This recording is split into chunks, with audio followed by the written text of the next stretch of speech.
Est-il possible de savoir comment sera notre vie au ciel avec Dieu? Ce que nous ferons dans l'éternité? Comment sera notre corps? Allons-nous reconnaître les personnes qui ont fait partie de notre vie ici sur terre? Conserverons-nous volonté, sentiments et émotions? Vous ne savez pas? Eh bien, la Bible nous donne plus de réponses que vous ne l'imaginez. Nous sommes influencés par ce que nous voyons dans les films, les livres, les peintures.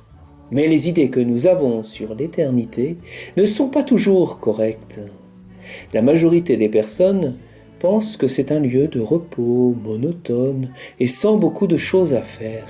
Elles imaginent l'éternité comme un spa, un asile ennuyeux. Cela ne donne pas envie d'y aller, n'est-ce pas? Mais est-ce vraiment ce que dit la Bible?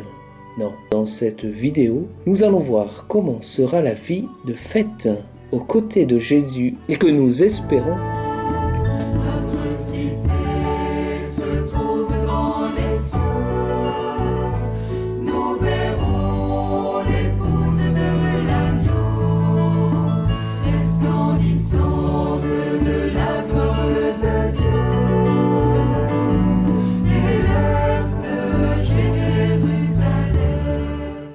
Voyons maintenant comment sera notre corps au ciel. Dans la première lettre de Jean au chapitre 3, la Bible nous dit que nous serons similaires à Jésus ressuscité. Ainsi, comme lui, nous aurons un corps glorifié et céleste. L'apôtre Paul dit aussi que nous aurons un corps qui ne se fatiguera pas, ne sentira pas la douleur, ne vieillira pas et ne mourra pas. Ce nouveau corps échappe aux représentations terrestres, mais nous pouvons, avec les apparitions de Jésus ressuscité, en saisir des caractéristiques. Il y aura continuité et discontinuité avec notre corps d'aujourd'hui. Continuité, puisque ceux qui ont connu Jésus le reconnaissent quand il les appelle par leur nom, avec des gestes décisifs comme la fraction du pain. Discontinuité aussi. Jésus est maintenant libre des contraintes de l'espace et du temps. Il apparaît et disparaît, traverse les murs, mais ceci ne signifie pas que ce corps est une espèce d'esprit qui ne peut être touché. Il sera ainsi de chair et d'os. Comment pouvons-nous avoir les certitudes de cela? Il suffit de nous rappeler que c'est ainsi que Jésus ressuscité demande à ses disciples de le toucher. La Bible montre aussi qu'il boit et mange avec ses amis après sa résurrection. Voyons maintenant comment sera notre conscience au ciel. Au ciel, reconnaîtrons-nous les personnes qui ont fait partie de notre histoire sur la terre? Nous ne subirons pas un lavage cérébral quand nous arriverons à l'éternité, mais nous serons dans une joie parfaite et nous continuerons à avoir notre personnalité, identité propre. Nous aurons la pleine conscience de qui nous sommes et qui sont les autres personnes. Le plus impressionnant est que nous connaîtrons Dieu de la même manière qu'il nous connaît. Vous réussissez à imaginer comment c'est merveilleux? Je ne peux qu'imaginer ce que je vivrai quand je marcherai à tes côtés.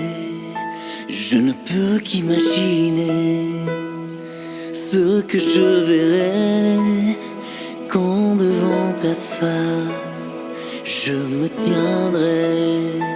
Je ne peux qu'imaginer. Je ne peux qu'imaginer.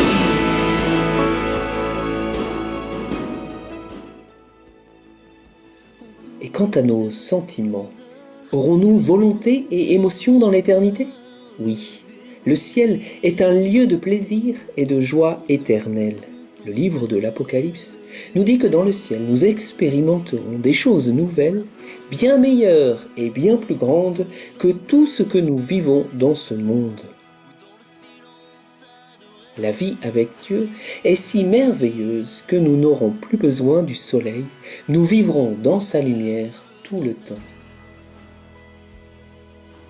Mais à notre mort, comment va se passer le jugement que nous pouvons redouter?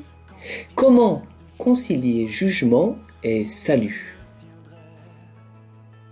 il nous est dit, Dieu n'a pas envoyé son Fils pour juger le monde, mais pour que le monde soit sauvé. Le jugement dernier ne sera pas la décision d'un juge impitoyable. C'est le jugement de condamnation du péché et de justification du pécheur, accompli par la croix. La justice de Dieu sauve, justifie, sanctifie. Il n'y aura de condamnation que pour ceux qui auront formellement refusé le salut offert par Jésus. En définitive, c'est ainsi l'homme qui se condamne lui-même. Qui croit en lui n'est pas jugé, qui ne croit pas est déjà jugé, parce qu'il n'a pas cru au Fils unique de Dieu. L'enjeu décisif, c'est alors notre liberté d'accepter ou non l'amour de Dieu, d'être ses fils et ses filles bien-aimés. Ce définitif vers lequel nous cheminons est déjà présent parmi nous. Le salut est accompli. L'Esprit de Dieu a été donné.